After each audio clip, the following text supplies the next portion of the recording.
So this whole book is 200 pages or so, and it could have been 20 pages if Lord Henry had just shut up.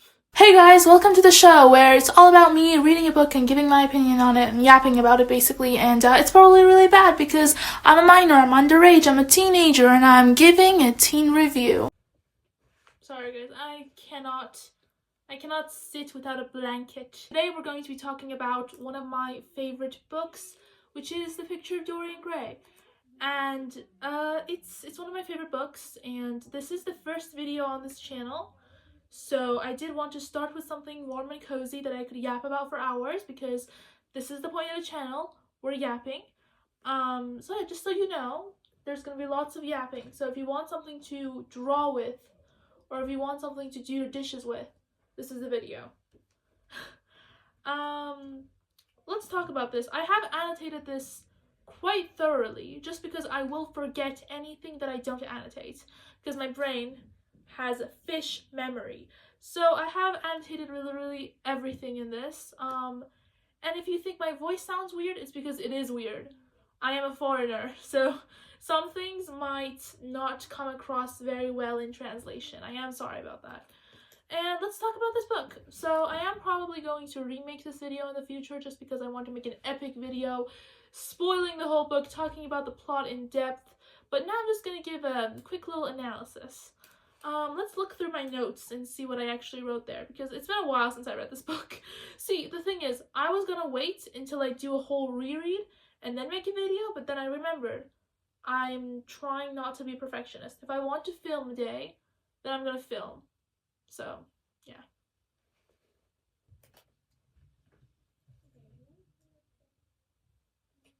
Okay, so what I'm going to analyze is Dorian himself, and again, this is gonna be really bad because I am a minor. You know what you're getting into. I don't know anything at all about the world. I'm just saying my thoughts. Let's go down. So please note that what you're watching is just me and my thoughts. And also I'm 14 years old. So yeah, let's get to this. I want to talk about Dorian. And, you know, the consensus online in the fandom, if we even have a fandom, is that Lord Henry corrupts Dorian with his line of thinking, and he makes Dorian fall in love with himself. To which I say, not exactly. I say that actually Basil's, I think that's how you pronounce his name. I always said Basil in my head, but it's Basil. Basil's painting, in my opinion, is what actually corrupts Dorian. It is a mix of the painting and also Henry's line of thinking and Henry's philosophy. The thing that ultimately made Dorian understand his own beauty is being shown his own beauty, whether it was through Henry's words and Henry's philosophy about beauty and how much it matters, and how, oh my god, you're gonna get old and you're gonna, you know what I mean.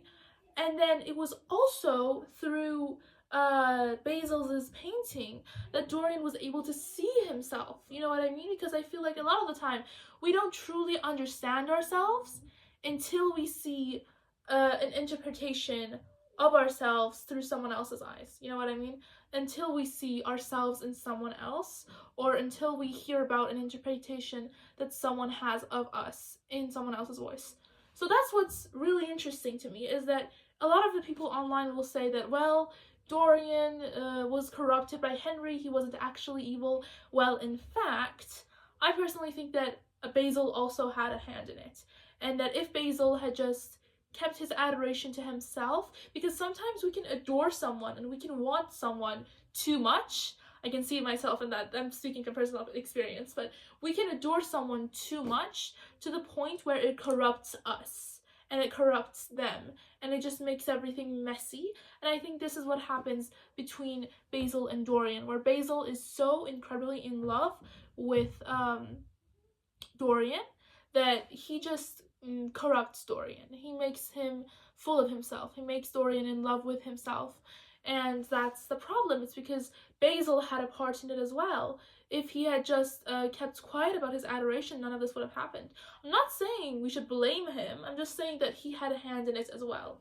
I just really wanted to get that off of my chest because I've seen a lot of posts on it on Tumblr about how, oh my god, Henry is such a dick, he should have never talked to Dorian, which true, I hate Henry with a passion and fire. However, I do think that we need to talk about Basil as well. Now I want to talk about some quotes from the book that really were really interesting to me and I really felt was interesting. First off, the preface, has what is it called? An essay, I think. It's an essay by Oscar Wilde, and a line of it really made me think.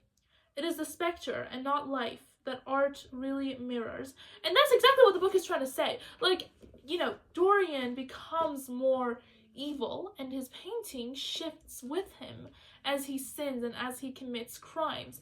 So really, it is the spectator, and not life that art really mirrors. And that's so true. That's the whole thing of the book. Oh my god, he said the thing. Sorry. Yeah, I just really like that. And another part of the book that I really liked was this part. I found this really funny. Sorry, I'm just showing you random shit that I liked, but I'm afraid I don't think so, Lord Henry. I never talk during music, at least during good music. If one hears bad music, it is one's duty to drown it in conversation. Yeah.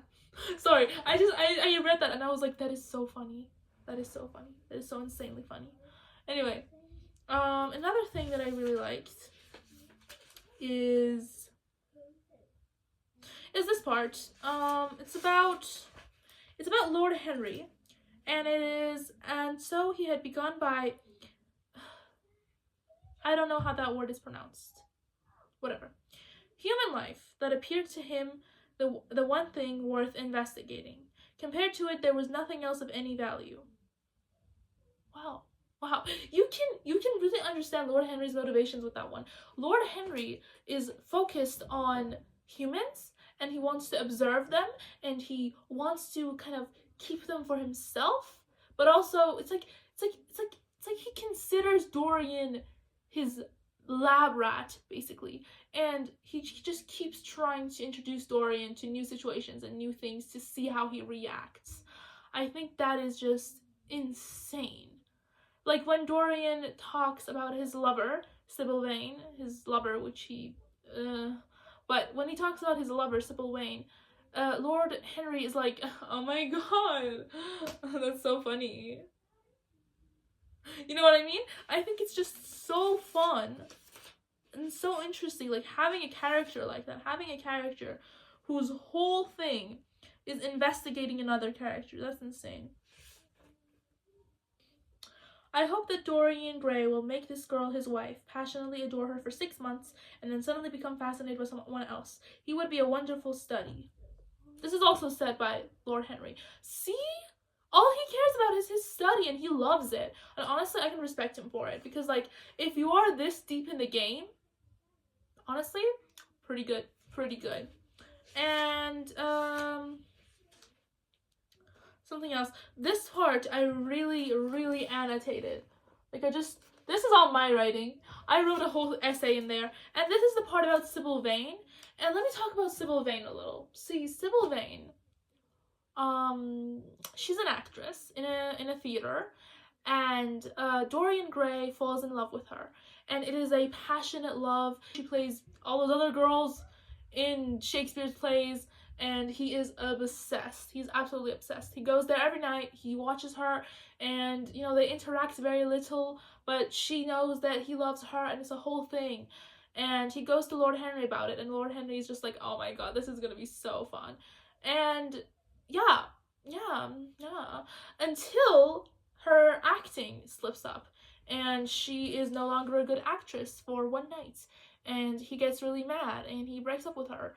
And the next day, he's like, oh my god, I should go apologize. It's like, I shouldn't be a bad person. And then he finds out that she has killed herself. It has been suicide.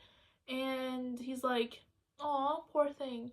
This is exactly how he reacts when he kills Basil, by the way. He goes, this is exactly how he acts when he kills Basil, by the way. He goes, "Oh my god, poor boy. Poor boy. Yeah. What a sad tragedy." And what really interested me about the Sybil Vane thing is that it's so true that it's just that Dorian is such a shallow person. Such a shallow person. So incredibly shallow, in fact, that it's just so interesting to me how shallow he is. Like, he only sees Sybil as the roles of the woman that she plays. And I think that says so much about Dorian and how he has been brought up to be. Like, the way Lord Henry and Basil conditioned him, basically, to see beauty as the one thing that makes someone so special. And that's why he loves Sybil Vane so much. It's because of the act that she puts on every night. And he was fully expecting her to just put up that act every night for the rest of their lives. And she was okay with it. When he's like, "Oh, I want to break up with you," she starts crying. She starts crying and breaking down. And it's the saddest thing ever. And she's like, "No, please, I'll do whatever you ask. I'll be good again." And I was just like, damn, that's really, really, really upsetting. Anyway, let's talk about some more things that I really liked. Towards the end of the book, I have annotated this. Let's see what this is. Oh, I like this. "What would you say, Harry, if I told you that I had murdered Basil?" said the younger man. He watched him intently after he had spoken. "I would say, my dear fellow, that you are posing for a character that doesn't suit you. All crime is vulgar, just as all vulgarity is crime. It is not in you, Dorian, to commit a murder." Wow. Wow, this is very interesting. So what I gather from this is that the book is trying to show us that the looks and the actions of a person are very different from each other, and that beauty does not equal innocence. And I really like that. I think it's a very good message. And that is what I gained from the book. Maybe he was trying to say the opposite. I don't know Oscar personally. I don't really know Mr. Wilde. So yeah, but this is what I gathered from the book. I thought that was really interesting. Anyway, this whole video is so rambly because I have homework to do right now, and I just really wanted to film, and I really wanted to yap about this book, and I talked about like 5 things right now, but I think that's enough for a video. This is the first video after all, so yeah, this is gonna be just a very rough video, but I just wanted to introduce myself, tell you guys I really like this book. I really like it. It's really good, and yeah, that's it. I have homework to do, so bye-bye. Also, I have my religious teacher, my religion teacher, my religious studies teacher tomorrow. So wish me luck. She's a total bastard. Anyway, bye! Go read The Picture of Dorian Gray. I literally spoiled everything for you, but go read it. How do you...